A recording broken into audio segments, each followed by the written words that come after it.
Tighten your lines as we get ready to sail the seven seas on the Political Pirate Podcast.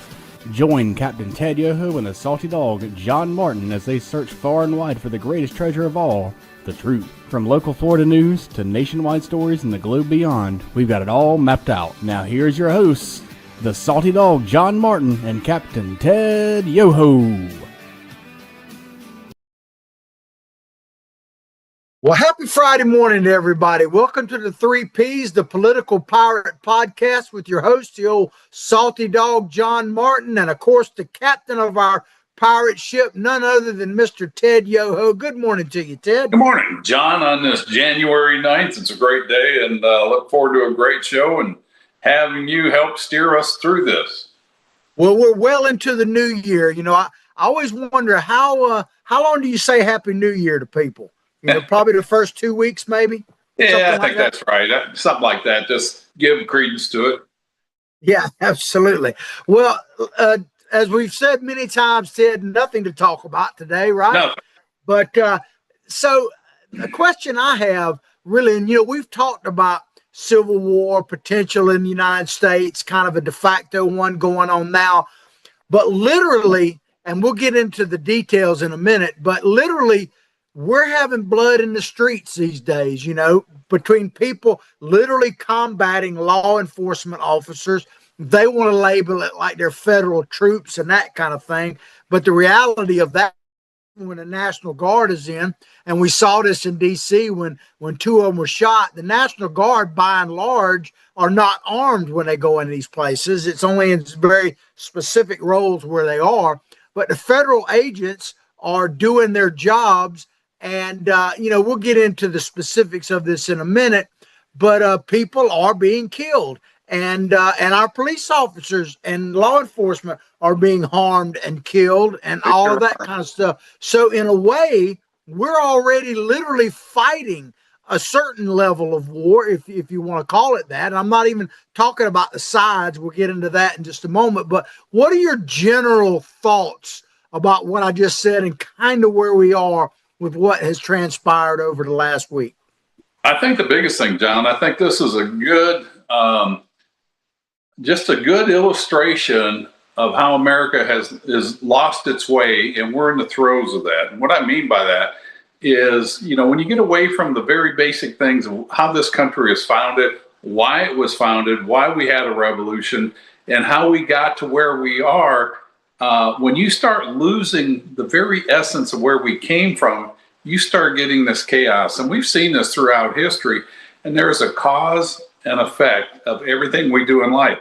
You know, if I choose not to take care of my health and I eat wrong and I drink or smoke and all that, then that's the cause. The effect of that is bad health and you die early.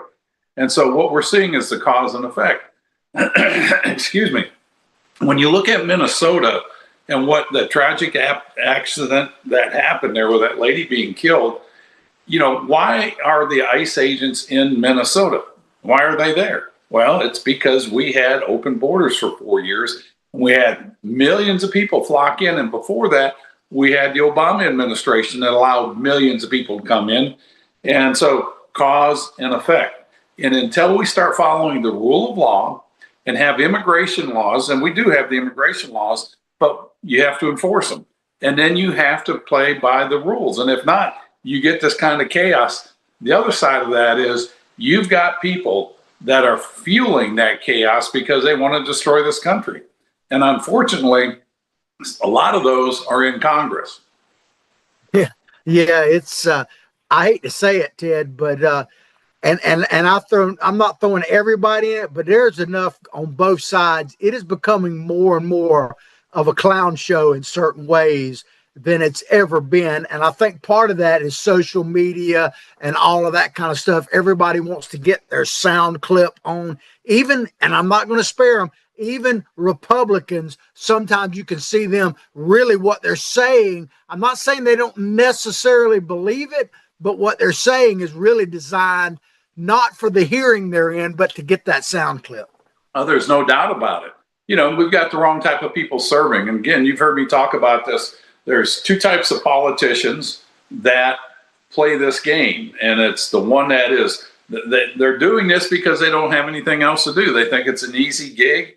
And I've talked about those people. They said, what do you fight the system for, Yoho? Just go along with it. It's an easy gig. So those people, they're going to vote with leadership, and they're there to have a good time. Then you have the one like your Marjorie Taylor Greene. She may have started out pure in purpose, but then she gets frustrated, and she's on The View. She's making headlines. She's very popular because of her fiery brand, but she's not serving the nation. She's serving herself. So you've got those two types of politicians. One that come in there because they have something, they want a pin, and they, the congressional pin, and they want the accolades with that. Then you have the ones like Marjorie Taylor Greene.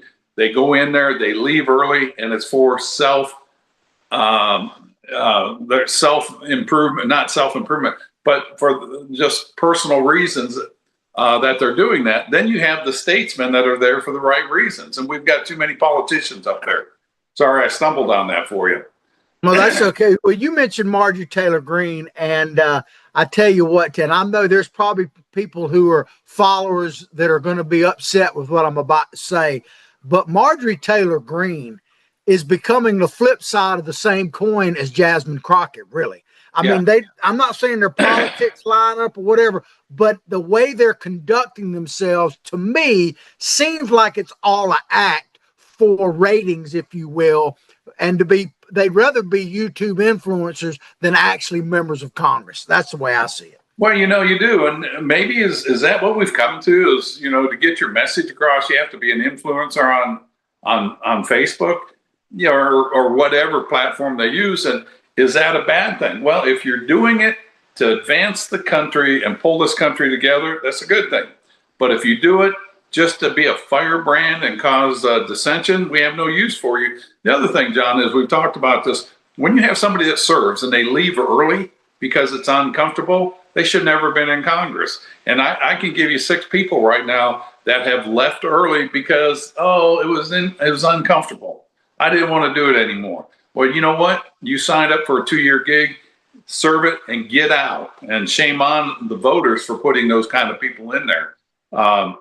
And until we get statesmen that are worried more about their next generations, this country is going to continue, unfortunately, to go down the tubes. Trump can't fix this by himself. And a lot of the things he does is bombastic and does divide the nation.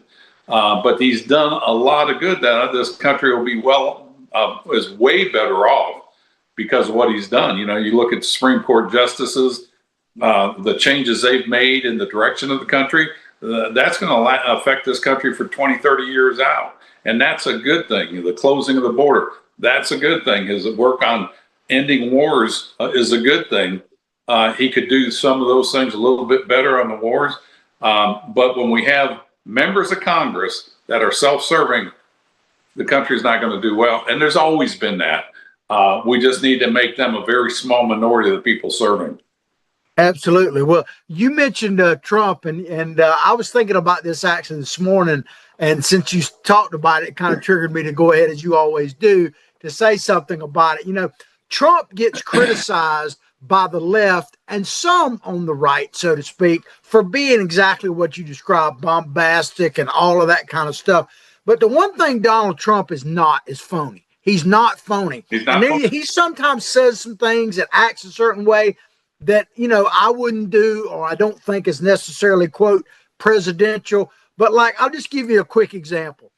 Everybody talks about the gold in the Oval Office, right, and at Mar-a-Lago and all that kind of stuff. It is not my style, but it's honest with Trump. Trump is just saying, okay, this is it. He'll tell you flat out, I don't drive a car, that kind of thing. I get driven and everything. And Trump has always been about, yes, power and all of that kind of stuff. But Donald Trump never was some of these on the left that are kind of communistic that tell you they want you to do away, like the new lady that's working for Mondami, talking about doing away with private property rights while they live high on the hog. Her mother, for instance, I don't know if you know the lady I'm talking about, but she's going to be his housing czar. Her mother, and I'm not criticizing, lives in about a $2 million home in Tennessee, in Nashville area, somewhere like that. That's how she was brought up. Right. I'm not criticizing them, but at least Donald Trump is honest. Yeah, I'm rich, I'm powerful, but you can be too. He doesn't try to say you can't be. He's trying to create opportunity where everybody can be. Now, does he want to be the richest kid on the block?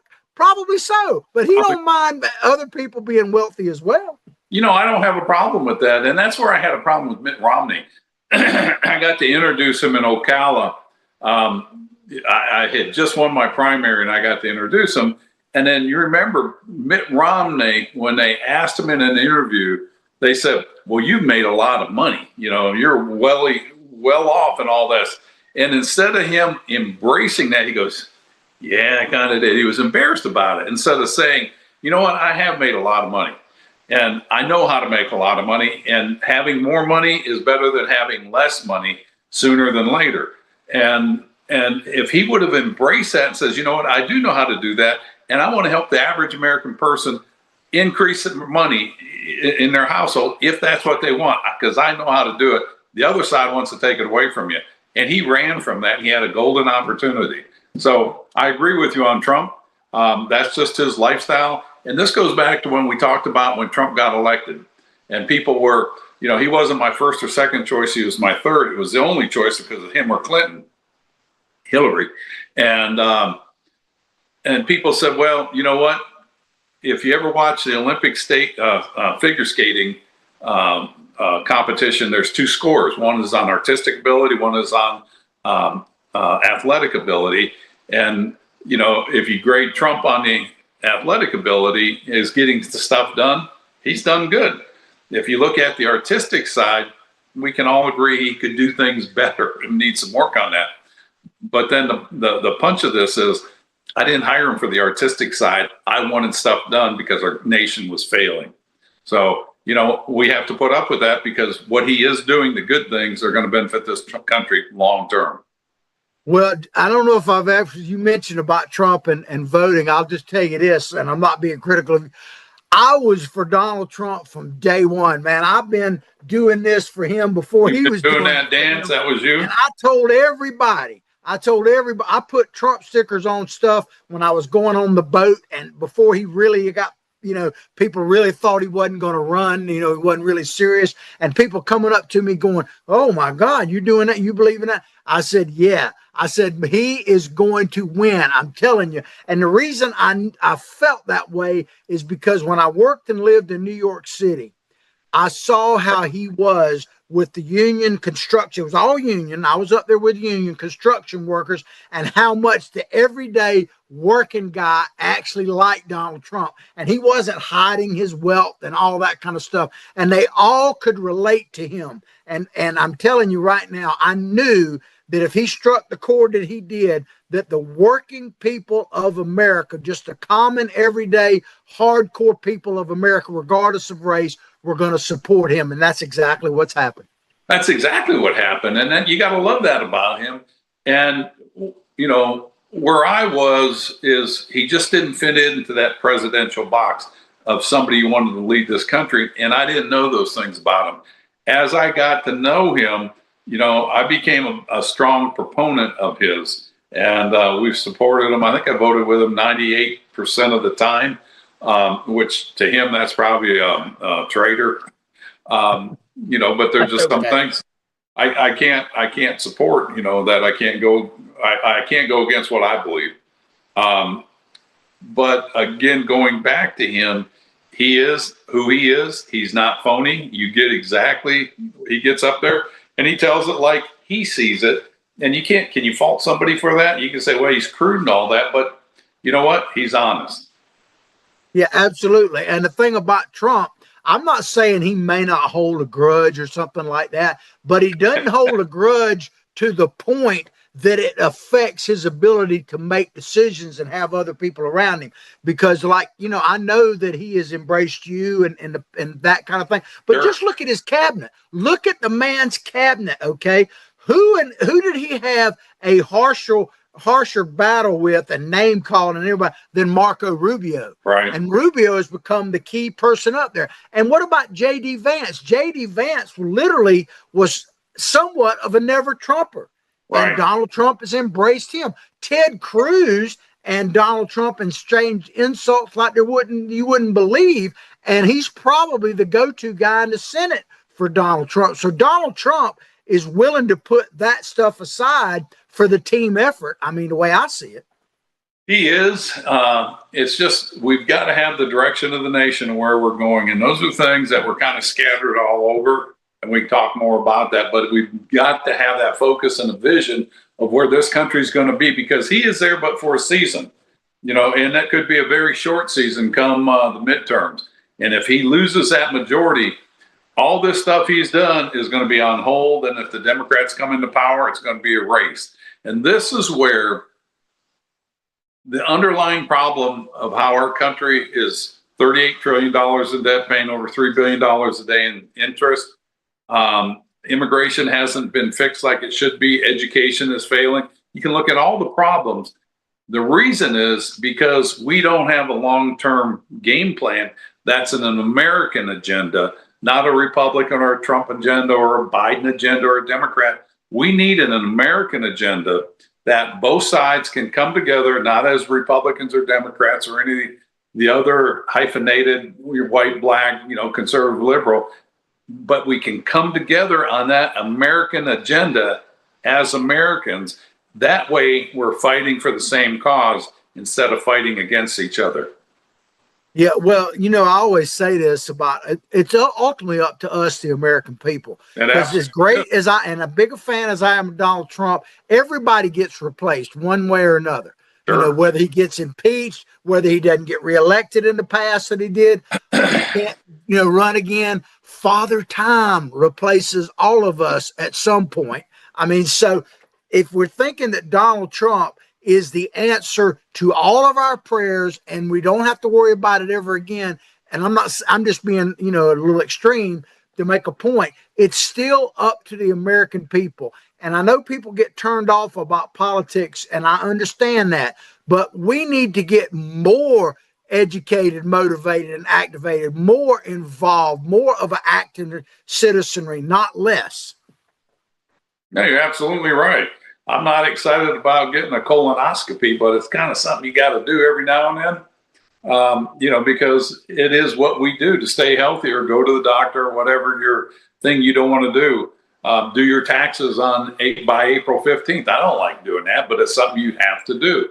And we have to have that direction for this nation. And if not, we're going to run. It was described to me when I first got up to Congress, because I was talking to somebody that worked up there for 30 years. And I says, has it always been this dysfunctional? He goes, no. He goes, it's kind of like a cruise ship out in the middle of the ocean with no charts, with nobody driving, and it's just adrift. I said, no. He goes, yeah. And, you go up there and it's pretty much like that. It just kind of bounces around and is subject to the wind and the currents. And until we have a national direction of what this country, where we're going, and get back to our basics of our heritage, the traditions, and not let them get eroded by this influx of Muslims coming in, bringing in Sharia law, these Islamic conclaves around the country that do not assimilate, we're going to be worse than Europe. Yeah, absolutely. Well, we're gonna take a commercial break right now, and when we come back, we're going to take a little bit deeper dive into this kind of concept of we are somewhat at war now in the United States, literally with casualties and everything else. Well, it's not just here, John. It's the world war is lining up, and we can talk more about that. But we'll go to break. Yeah. And so if you'd like to be a sponsor of our show, look at the little tagline that says, contact Freddie, make that call. We'd love to have you. And please support our sponsors and the show, like it, share it far and wide. We'll be right back. All righty. Although the owner of Lewis Oil Company maintains she is 29, Lewis Oil turns 60 years old in June. Chevron would like to recognize the North Florida second-generation family-owned business, celebrating its growth and staying power. Lewis Oil Company maintains significant on-hand supplies, strategically located fuel depots, a delivery fleet, on-site service, fuel card locks, and convenience stores. Lewis Oil Company understands its responsibility in the local economy by providing service and delivery on demand and in crisis. As a first responder for 18 Florida counties and the Southeast from Texas to Virginia, we are proud of this rare accomplishment. Lewis Oil delivers. This is Ward Scott, and I want to thank all our sponsors who keep the show going and pay the bills. The Ward Scott Files premium sponsors are Crime Prevention Security Systems, large enough to serve you, small enough to care. Meldon Law, the only official injury partner of the Florida Gators. The Ward Scott Files Gold sponsors are Lewis Oil Company, Shoot GTR, On the Spot Dry Cleaners, R&R Construction, and Style Cuts. If you are interested in promoting your business on the show, you can visit our website, www.wardscottfiles.com, and click on the Advertise Here banner on the right side of the page, or call my friend Freddie at 352-284-3733. Again, thank you to all the great businesses that support the Ward Scott Files. And remember, if you like the show, thank our sponsors and support the businesses that support us. What you just said is one of the most insanely idiotic things I have ever heard.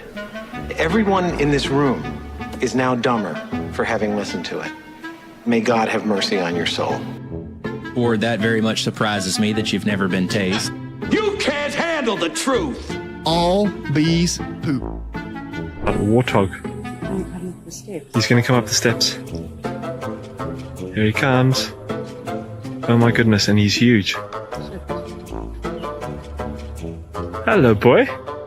I wonder if we can pet him. Hi, boy. Can we touch him? No, don't. Help me! Help! Help! Well, welcome back to the 3Ps, the Political Pirate Podcast. When we went to break, we were starting to talk about the events that have happened in the last week. You know, the shooting they had of the lady in Minneapolis, and then I think, was it yesterday, and details are still coming out on both of them, actually. But there was a shooting in, what was it, in Portland? Yes, I think? Portland. Yeah, in Portland. And so we're going to talk a little bit about that. But before we actually get too deep in that, you know, I've said that that John Fetterman is the voice of reason within the Democratic Party, and I never thought I would say that. But, yeah, you know, really. The voice of reason on these issues in the administration now is none other, apparently, than Tom Homan, because I really believe, you know, he's been widely criticized by the left as being, you know, this out of control maniac, all these kind of things, and certainly widely praised by the MAGA folks and the people on the more conservative side.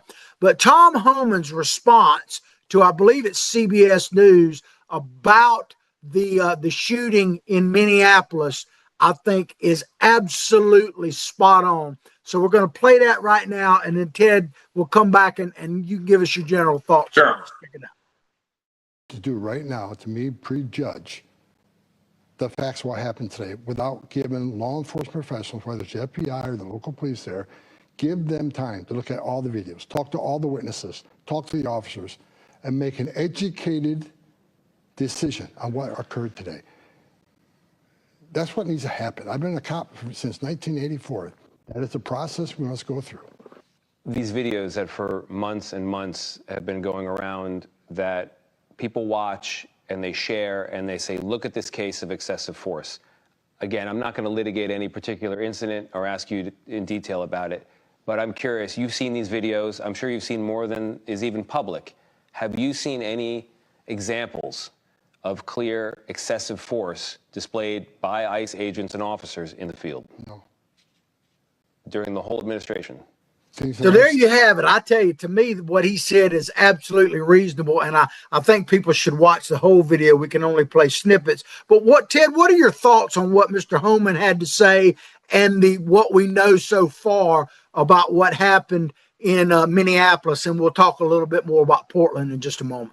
Yeah, and again, it's a tragic incident that happened, accident, whatever you want to call it, but it is tragic that somebody had to lose their life. It goes back to cause and effect. When you have these bad policies, you have these effects. What Tom Homan said, I think, is spot on, and I think it's a lesson that most people, all people in government that are doing interviews or making public statements should listen to. Let's do a thorough investigation. Let's come up with the facts, and let's move forward from there. You know, when George Floyd happened, incidentally, had they done that with George Floyd, we wouldn't be in the riots they had, or Michael Brown in Missouri, Ferguson, Missouri. It wouldn't have happened this way. And I can remember being on a phone call with Kevin McCarthy right after George Floyd. It was that night or the next day. And he was saying how we had to come out and we had to pass this legislation on police reform and all this. And I says, Kevin, do we have the facts? Does anybody on this phone call have the facts? And we had the whole Republican conference on there. And nobody said a word. I said, I waited about 10 seconds. I says, nobody has the facts is what I'm hearing here, but we're going to rush out in judgment and pass laws to show we're doing something. And Kevin McCarthy said, well, Yoho, we have to look like we're doing something more than the Democrats on this issue or we're going to lose it. You know, and just that kind of mindset up there. And I'm glad he's not there. He was so politically involved trying to outdo the Democrats instead of doing what's right, you know, and putting police in a situation that would have been bad. Tom Homan, the way he answered this is exactly the way it should be done. Do an investigation, don't cover it up, report the facts. Yeah, or, you know, of course, we could have people, you know, the media pundits and all. I'm not excusing them, but you kind of get that they're in show business to a certain extent. That's what the news has become. So yes, they're fanning. It's not news; they're talking heads. I mean, but they're fanning the flames and all that. I don't like it, but I get it in a sense. I give them a little bit of leeway, even Jimmy Kimmel's of the world.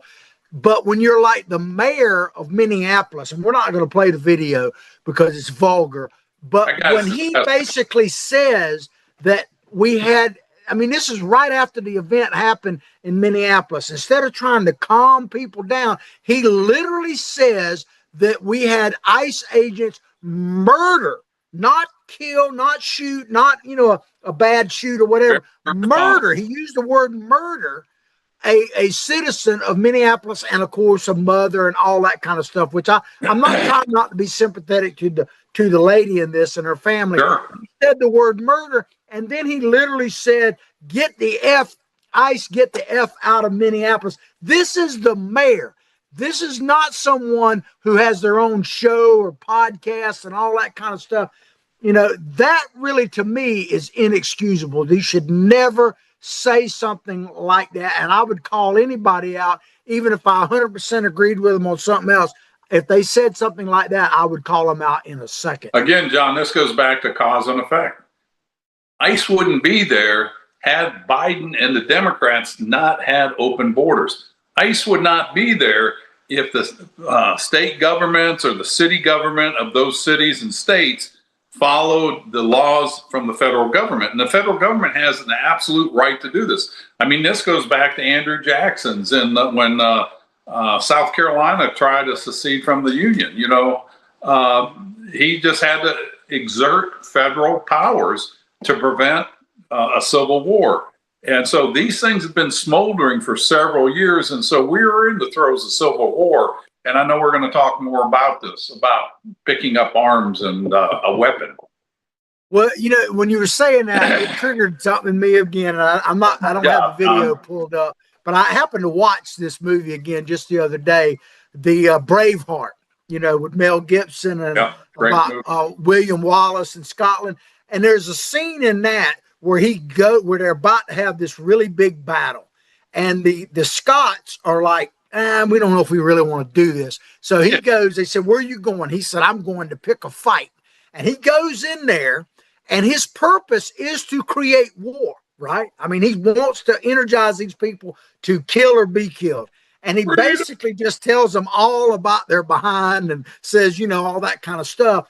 And that was the right thing for that. But you think about what the Minneapolis mayor said, and essentially he was saying the same thing, right? So I'm not what Mel Gibson's character was doing was appropriate because he's trying to start blood in that. He's trying to motivate them to fight and all that. But the Minneapolis mayor should be trying to motivate people to find the facts, like Holman says, to remain calm and peaceful and let's, not jump to conclusions. But he basically gave a Mel Gibson speech on live TV. Yeah, but the difference is Mel Gibson was fighting for freedom for his country and his countrymen because he lived under that tyranny. Mayor Fry of Minneapolis is calling for pretty much violence against the federal government. And if the federal government fails, which, God forbid, there's going to be chaos, not just in Minneapolis, all over America, but in the world. Yeah, and I think it was I want to say the vice mayor of Minneapolis sometime back. She literally, not in response to this was several months ago, she actually said in about protesting ICE, she literally said that citizens should be willing to put their bodies on the line to protect this from tyranny and all that kind of stuff. So they've been fanning these flames for a long time. To protect people here illegally over the American citizen. I mean, that's one of those comments you want to say, ma'am, will you write that down and read it back to you to see if it makes any sense to you? Because it surely doesn't to me. Yeah, I've got a little snippet from the Wall Street Journal because, people think of the Wall Street Journal as being somewhat conservative, and maybe they are somewhat conservative. Sometimes they are. But they actually get out there with this, and there's this subtle stuff in the media is what gets me. I want to read this one little line they published about the shooting in Minneapolis. It said, ICE agents fatal shooting Wednesday of 37-year-old Renee Good, I guess is how you say her name. And once again, I have sympathy for the victim. And they go on to say a mother of three in a middle-class neighborhood, basically saying a white woman in a white neighborhood, mother of three, kind of like the Maryland dad, and I'm not, right. I'm not saying that it's not tragic what happened to her for her and her family and everything else. That's not my point. But they have to throw this added little thing in that somehow this separates them, makes them more human. I mean, the woman was committing an act, a criminal act. She was, whether or not she should have been shot for it, we could debate that. I do think it seems like self-defense.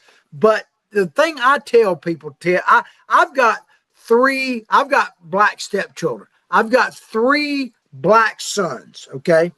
And I have talked to all of them about it because I don't pretend to, understand everything as a black man, but we've talked about the issue with police and stuff like that. I've been straight with them. I said, look, I'm not getting into all of the stuff about, persecution and all that. I'm simply telling you as an individual, comply with the officer if you get stopped, pulled over, that kind of thing. Say yes, sir, no, sir. If you're in the right, we'll sort all of that out later. But there's nothing good can possibly come for you as an individual if you confront and resist what the police officer is telling you. Even if the police officer is dead wrong, nothing good for you personally can come from this. And that woman, and she was white, so what difference does it make? She confronted the police, and nothing good. Let me tell you, if you don't get anything outside the show, get this, no matter what your creed color is, do not confront police officers and expect a good outcome. I'm just saying. This is true. I have 3 children. They're all white. And I tell them, it's when you get in a situation with a police officer, it's yes, sir, no, ma'am, or yes, sir, yes, ma'am. And it's respectful and get out of it. And then we're going to talk about why you were in that situation. Right. And then do parenting on that. Of course, they're all growing down, so they're all on their own and doing great. So, yeah. Well, but, I also going back to this Miss Good. The media is trying to make her. I shouldn't say trying. They're painting her as almost a Mother Teresa, and she may have been. But I think we should listen to Tom Homan. Let's get the facts, because going back to Michael Brown in Ferguson, he was an altar boy or an Eagle Scout. George Floyd, greatest guy on the planet, father of 5, hardworking individual. And we found out these things weren't true. And like you said, the Maryland dad, sounds good, but that's not the true narrative. And again, it's a tragic accident, not a tragic accident. It's a tragic incident. This lady lost her life. However, it goes back to cause and effects. If we had the laws in place to prevent all these people from coming in, there wouldn't have to be an effort to go around and get out the bad players. And this is what happens when you don't have laws long-term that are followed for the betterment of the nation. Yeah. And, if you're trying to maneuver a vehicle and the cops are right there, I mean, it is a threat to everyone there. But, I want to play a clip from you. This is from Hakeem Jeffries. Okay. This is his comments, and he's fanning the fire as well. So I want you to hear who would be the next Speaker of the House if the Democrats win the midterm. God help us. But this is Hakeem Jeffries. I want people to hear this, and we'll come back and talk about it. In Minnesota is a complete and total disgrace. That masked ICE agent showed reckless disregard for human life and unnecessarily killed an American citizen, leaving children without their mother. The extremism that we've seen unleashed on the American people by the administration has been out of control. We have decisively responded in other areas, and we will decisively respond in this particular instance as well. The situation. Well, Ted, you know this fella personally. I know, in your former life and your current role and stuff like that. Tell us what your thoughts are on Hakeem Jeffries, the man himself, and what he said, and I'll give my opinions here in just a second. Hakeem Jeffries is very calculating, and he's going to say what is politically correct to advance his party's agenda. He is a political hack. To me, he's a very scary person because he is an Obama understudy, and we know how much damage Obama did to this nation. Hakeem Jeffries is not going to be any better, and he's been put into this position, anointed by Nancy Pelosi and the Democratic machine. I don't know of anything he's done significant in Congress other than being a puppet for the machine, the Democratic machine, advancing their agenda.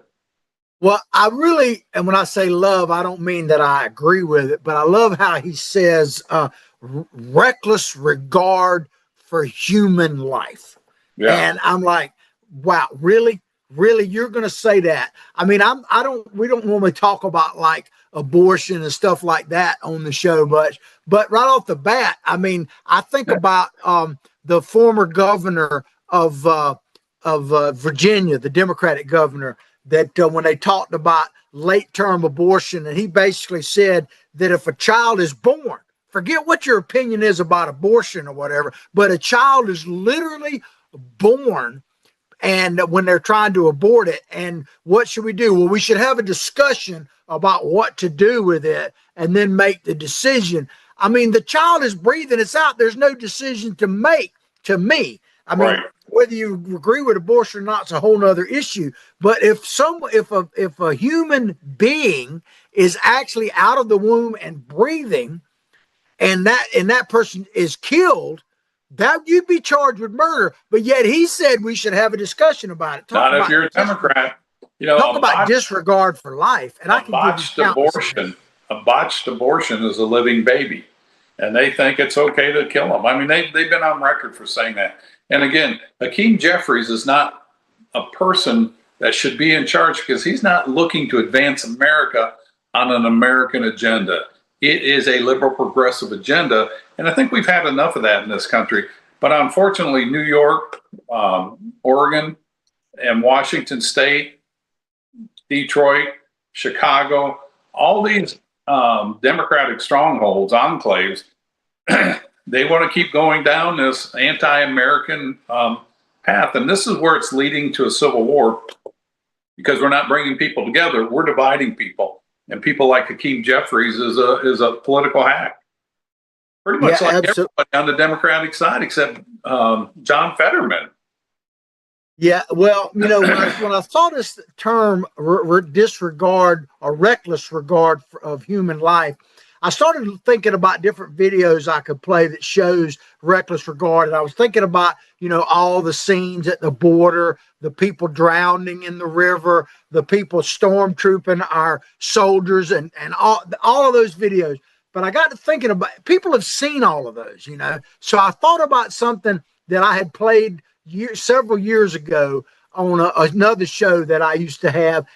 And it really kind of sums up to me the subtle disregard for human life, especially American citizens' life, because this is Joe Biden. You don't have any trouble recognizing him. And he is somewhat polite and trying to be insightful in this video. But I want you to hear what he says and think about it as you're hearing what he's saying.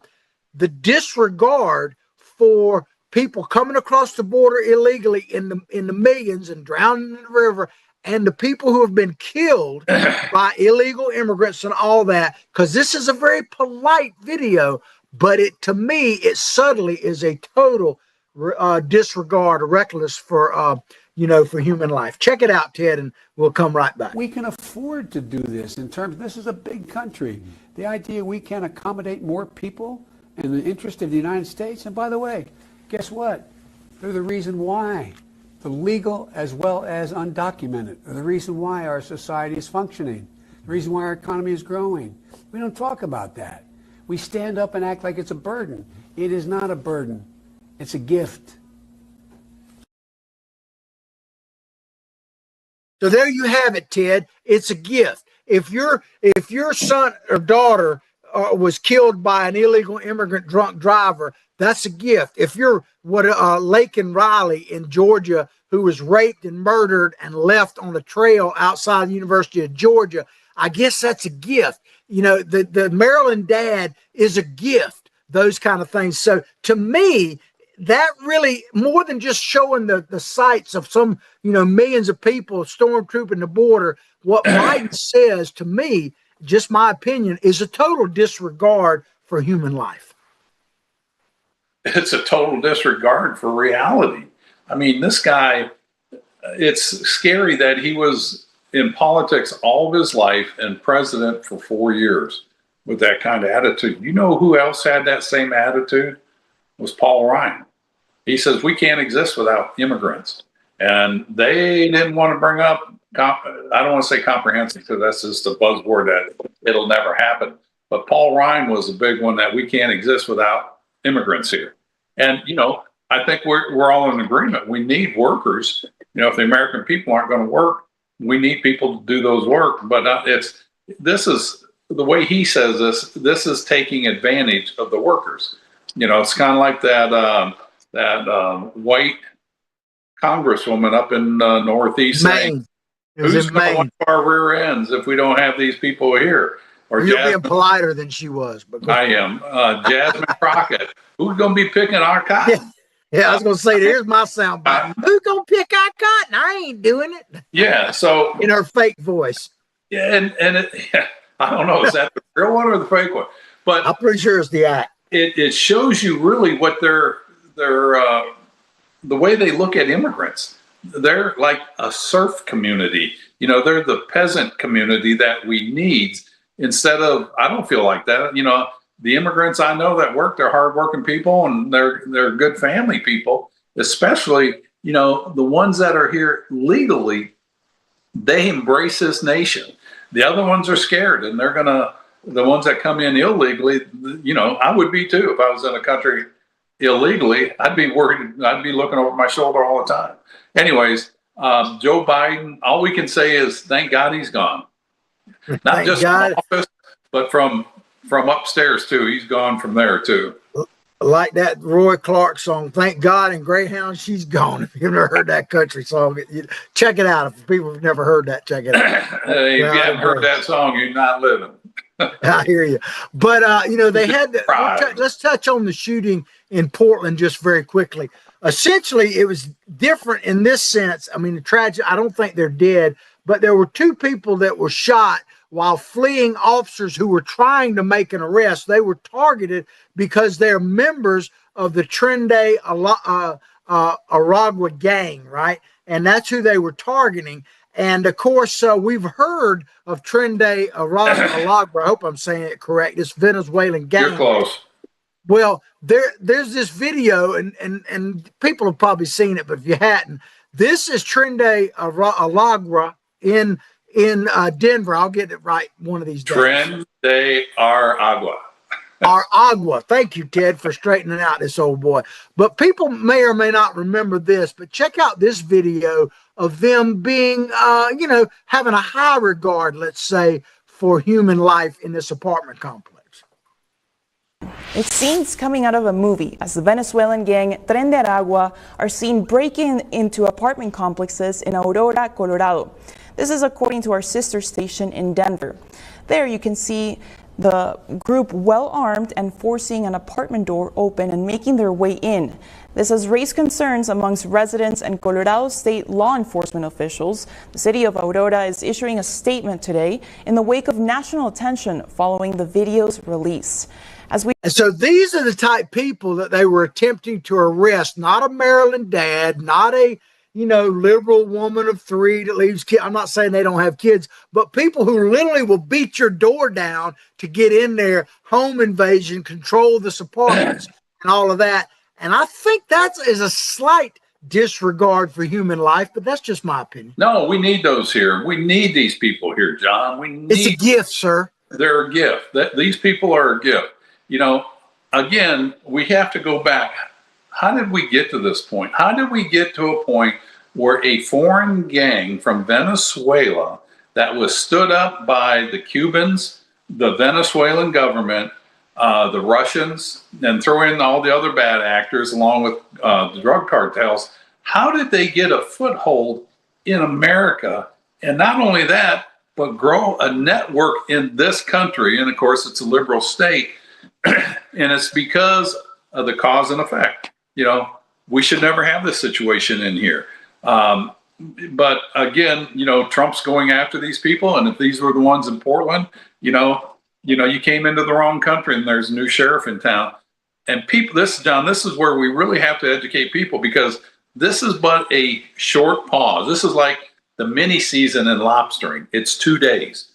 If we do not get the elections right, this will all go back and these gangs will come back in force. There's Chinese gangs in Oklahoma raising pot on pot farms that have come in here illegally, and they're doing this and they're not being thrown out. It's mayhem is what it is. And when you have a breakdown of society, and there's the history books are littered with once great societies that have failed. I don't want to be one of those.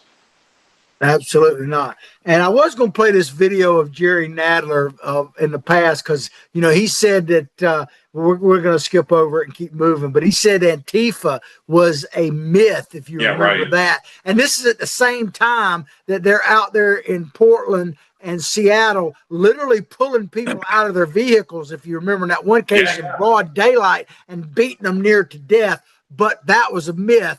They have a high regard for human life. It's just insane. That piece of human excrement is leaving the Congress, so I'm happy about that. But I don't know if you saw the breaking news on this. I'm afraid who's going to replace them. Well, what's the lady's name that was Trump's campaign manager, and now she's on Fox? The lady, I can't think of her name, it escapes me, but her ex-husband is now running for Jerry Nadler's seat. Oh, really? So we're going to play. And Conway. He He looks like Jerry Nadler in a costume. He does. George Conway. Yeah, Conway. Kellyanne Conway's ex-husband. It's hard to, the opposites must really attract, like they say. But he actually announced yesterday that he's going to run for Nadler's seat. God help Good luck, New York. Well, and he'll be worse than Jamie Raskins or any of these other Democrats in Trump's side. And they're not going to move America forward. They are going to tear it apart. And that's where you're at a civil war. We're right. The sides have lined up, John. They are looking at each other in the eye, and who's going to flinch first? The shots have already happened. You go back to Ashley Babbitt. Here's somebody unarmed, gets shot, and again, she shouldn't have been maybe where she was. There just wasn't the outcry that there was on some of these other people that were in harm's way like that, put themselves in harm's way. Yeah, well, if that lady, Miss Good, or Go, however you say her name, if she were killed by an illegal immigrant, it wouldn't even have made the news. No. It would not have even made the news. If Right. she were carjacked and killed, shot at point blank range, or however you want to phrase it, by an illegal immigrant, we wouldn't even know about it. Yeah, like that young Ukrainian woman on the bus. I mean, where's the outrage of that, really, from the left? Yeah. Well, I was going to talk a little bit about Venezuela, but let's move. I want to move on because we only got a few minutes left to a topic, kind of switching gears totally. And this is about Obamacare. I don't know if you're shocked by this or not, but 17 Republicans, and this is according to Fox News article, this is their headline, rebel against House GOP leaders and join the Dems, Hakeem Jeffries, to pass the COVID extensions of Obamacare, basically the $1 trillion worth of subsidies. Are you surprised by that? What are your thoughts on that? With the four members that always vote this way, I'm not surprised. I'm disappointed in them because they're not doing what's best for the country, John. I want to go back to when Obamacare passed. It passed in March or November 7th of 2009. It got signed into law March 23rd of 2010. It was 15 years ago, roughly. Think of how many fights we've had, how many government shuts down we've had on a bad law that should never have been passed. Keep in mind, Obama's goal is to go to a single payer system, Medicare for all, Medicaid for all. And the subsidies that they're voting on are extending beyond what was originally in the bill when the government shut down. It was only going to be through, I think, 2 years. Now they're going through Trump's administration beyond that, I think it is. And there's subsidies that were put in when COVID came in. They felt like the need to add extra subsidies to the subsidies people were already getting. So they've increased them up to 400% above the poverty level. And now those were supposed to go away at the end of 2025. This is what this fight is about. So we're extending subsidies on top of the subsidies through Trump's presidency. This is a bad thing for American people because the insurance companies are getting wealthy on this. They're signing people up on Obamacare that people don't even know they're on it, but that payment goes to the insurance company. This is a fraud on the American people. And this is where you've got big insurance, and the same thing with big pharma. They're really the bad players in the American scheme right now, or dynamics. They're not helping this country. It's all for profit. And this was a mistake by these Republicans. And I don't know if Trump can veto this. If he vetoes it, you can see the fallout coming into the midterms. Yeah, well, I'm glad you mentioned that about the midterms, because here's the thing, Ted. I'm painting with a broad brush here. So I'm not saying there aren't individual Republicans in that gang of 17, I guess I would call it, that believe in the vote that they cast. I'm not saying they don't, but I guarantee you there's at least one in that group, whoever it may be. I would say there's probably 18 in the 17 that actually voted because they're worried about their behinds in the midterm. Has nothing to do with principle or anything. I'd be willing, there may be one, but I believe there's probably 20 of the 17 that voted. All right, so think of this. They're voting to stay in office. They're not voting to do what's best for this country. Those are the politicians that need to be thrown out. They don't need to be in office. If they don't have the brass to say this is a terrible law, we're going to get rid of it. It kind of goes back to John McCain. He did something that has stuck us with this that he could have gotten rid of, but it was because he was so mad at Trump. Shame on him. I can understand that, but you've encumbered the nation for generations to come. And look at the divisiveness that has come out of that, out of Obamacare. And again, Obama wanted a single payer system, but Obama also wanted to bring this nation down to its knees so it could be rebuilt in that utopian Venezuelan socialism. Well, I'm going to say something to that, then I'm going to let you close us out, Ted, with your thoughts on that. The left now has been emboldened to the point that they're no longer trying to even couch their words.